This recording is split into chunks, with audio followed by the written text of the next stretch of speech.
por la utilización que está haciendo ya mismo la prensa hegemónica. Empezó Clarín y después, bueno, se replicó en otros portales, ¿no? El tema de la utilización de los 100.000 fallecidos por el COVID.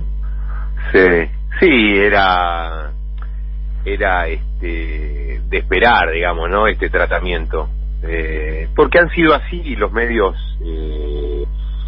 digamos, los últimos 20 años, los medios han trabajado de esa manera. En el caso particular de la pandemia, han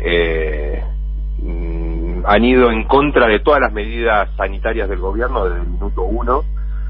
Han pasado por todas las etapas de la infectadura, de las marchas contra la cuarentena, las campañas antivacunas, las denuncias penales, etcétera, etcétera, etcétera, etcétera, y ahora se lamentan los 100.000 muertos, cosa que hay una gran parte de responsabilidad directa de la oposición en esto, porque justamente fueron quienes conspiraron permanentemente contra la cuarentena y contra las medidas en general que tomó el gobierno. Así que era de esperar esta psicopateada que iba a ocurrir cuando alcanzáramos los 100.000 muertos, ¿no? Uh-huh. Sí. Bueno, ¿y cuál es el balance, diputado, que usted hace de este punto en el que estamos de la pandemia, ¿no? Y de cómo en un año electoral también todo lo que está sucediendo a nivel sanitario tiene un peso. Sabemos que la economía sigue siendo, a pesar de esta tragedia, la economía sigue siendo la principal preocupación de argentinos y argentinas. Pero bueno, en segundo lugar, lógicamente, está la pandemia. Sí, por supuesto, esto es natural ante una tragedia planetaria como la que estamos viviendo. Por supuesto que esto va a incidir, incide en el ánimo de la sociedad, va a incidir seguramente a la hora de votar. Uno cuando vota,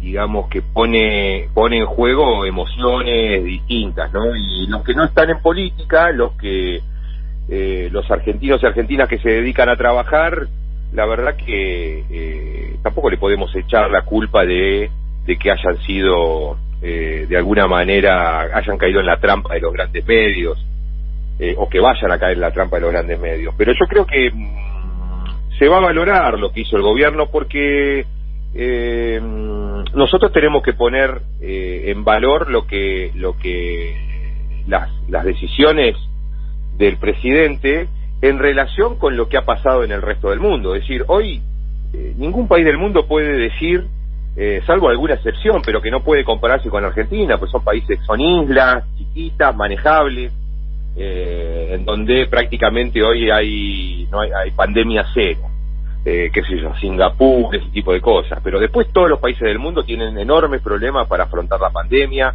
Es un virus que sobre el que no hay información, no hay conocimiento, se va transformando y la ciencia va corriendo atrás. Entonces, la verdad que el gobierno hizo lo que pudo hacer.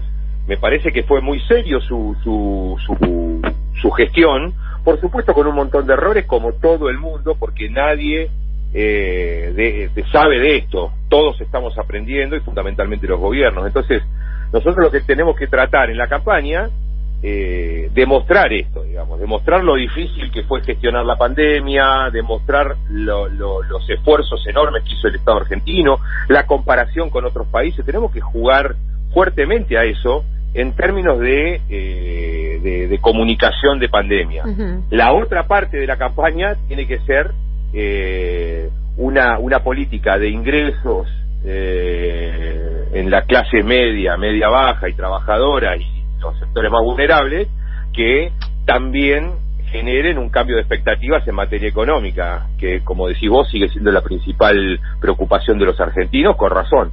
Entonces, no estoy tan convencido de que la gente opina negativamente del gobierno. Es decir, por supuesto que son números espantosos, 4,5 millones de contagiados, 100.000 fallecidos, pero claramente acá hay un solo sector o por lo menos efectivamente un solo sector que conspiró permanentemente y es Juntos por el Cambio. Ojalá que también en eso paguen el costo en las elecciones, que no solamente sean recordados por su deplorable gestión de gobierno, sino también por la irresponsabilidad con la que se manejaron en la pandemia y contribuyeron a generar más muertes. Bien. Víctor, mi compañero tiene una consulta, diputado. ¿Qué tal, diputado? ¿Cómo le va? Hola, ¿cómo está? Bueno, tengo la sensación de que cuando hablamos de valorar poco la vida, no solamente tenemos que referirnos a esto que ocurrió en el día de hoy, al superar los 100.000 muertos, los 100.000 fallecidos por coronavirus, sino que ha sido una actitud que se ha repetido en algunos dirigentes a lo largo del tiempo y quizás no podemos poner fuera de este marco del desinterés por la vida la denuncia que en su momento hizo la diputada Graciela Ocaña contra el plan Cunita, teniendo además la complicidad de jueces como Claudio Bonadío, ¿no? Sí, yo creo que ahí a mí me parece que hay un plus a la intención de conocer si hubo un hecho de corrupción. Acá me parece que hay un problema serio por parte de la diputada Ocaña, porque la verdad que para arremeter contra un programa como el Cunita, de la forma en que lo hizo, hay que tener mucha maldad, digamos, hay que ser una persona miserable. La verdad que lo que hicieron entre Graciela Ocaña y el gran miserable de Bonadío, que lamentablemente se murió y no podemos avanzar en las responsabilidades que tuvo en un montón de cosas, pero la verdad que hay detrás de esto hay un nivel de crueldad asombroso, y por eso tomé la decisión de ver si se puede establecer con números concretos el daño que ha causado esta maniobra infame, porque luego una vez que tenga esos datos concretos, voy a buscar atribuirle la responsabilidad a la diputada Ocaña. Concretamente lo que estoy buscando a través de un pedido de informe que presenté en la Cámara es que el Congreso le pida al Ministerio de Salud de la Nación que nos informe qué cantidad de bebés fallecieron a partir de la interrupción del programa Cunitas a fines de 2015. Recordemos que el programa Cunita tenía fundamentalmente dos propósitos centrales. Uno, reducir la mortalidad infantil, fundamentalmente las muertes por muerte súbita. Exacto, la muerte súbita producida por la práctica del colecho.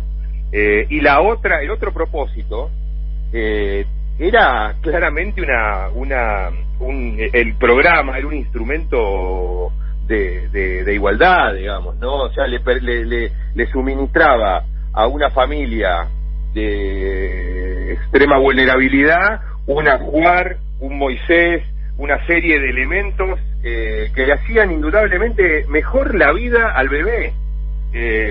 Por eso no se entiende. Yo por supuesto que nunca voy a impedir que un funcionario público, una diputada o cualquiera tenga el derecho a hacer una denuncia penal porque considera que hay un caso de corrupción. En el caso Cunitas, ahora se está demostrando, como va a pasar con casi todas las causas que armaron, que fue una gran mentira, que no hubo sobreprecios, que no hubo corrupción, que los elementos eran de gran calidad, y que claramente, como dijo en su momento la Sociedad Argentina de Pediatría, no el Frente de Todos, la Sociedad Argentina de Pediatría dijo que era un programa ejemplar, que otros países desarrollados del mundo como Finlandia lo implementan desde hace tiempo, que digamos que todos los elementos eran absolutamente válidos para lo que se buscaba. Y entonces buscar un hecho de corrupción es legítimo. Destruir una política pública como lo hicieron es de canallas. Es de canallas lo que hicieron, sobre todo una política pública que apuntaba a alguien que no se puede defender de ninguna manera. no los bebés, las familias que tienen esos bebés, que no tienen ninguna posibilidad. Por ejemplo, Aníbal Fernández, que estuvo, Aníbal o la cantidad, Nicolás Kreplak, Daniel Goyán, todos los compañeros que estuvieron procesados por el miserable de Bonadío, hace 5 años que están procesados y ahora van a terminar sobreseídos, absueltos, ni siquiera sin juicio oral.